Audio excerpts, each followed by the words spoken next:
ان کی ہسٹری کیا ہے میڈم کی؟ دیکھیں میڈم بنیادی طور پہ برصغیر میں جو موسیقی کا بنارس گھرانہ ہے، لکھنؤ کی تہذیب میں پلا بڑھا ہے، اس کی فرد ہیں، اور ان کی پیدائش 3 فروری 1950 کو اتر پردیش میں ہوتی ہے۔ اوکے، وہ وہاں سے 1950 میں، اور اگر آپ نیٹ پہ جائیں گے تو 58 ملتا ہے، 1958 میں نے بولا جو بھی۔ بالکل درست ہے۔ وہ 1970 میں اپنی سنگنگ میں پروفیشنل کیریئر کے طور پہ آ گئی ہیں، ابھی 12-13 سال کی نہیں تھی، جوان عورت تھی۔ تو 1950 3 فروری 1950 ان کی جو تاریخ پیدائش ہے۔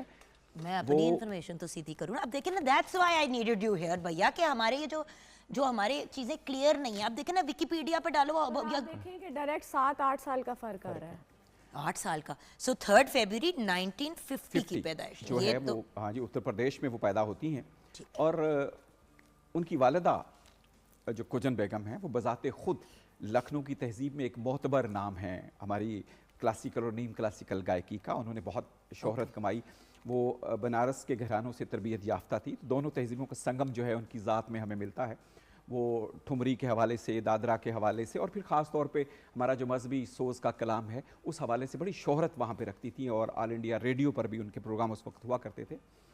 تقسیم سے ذرا پہلے کجن بیگم اس وقت وہ ریاست محمود آباد کے راجہ کے دربار سے وابستہ تھیں، اور ان کے ہاں مذہبی تہواروں پر، مذہبی ایام میں وہ مذہبی گائکی کرتی تھیں، اور پھر عام دنوں میں وہ خیال گاہی کا نیا رواج تھا تو اس میں تھی، تو ایک اچھا شہرت انہوں نے حاصل کر لی ہوئی تھی۔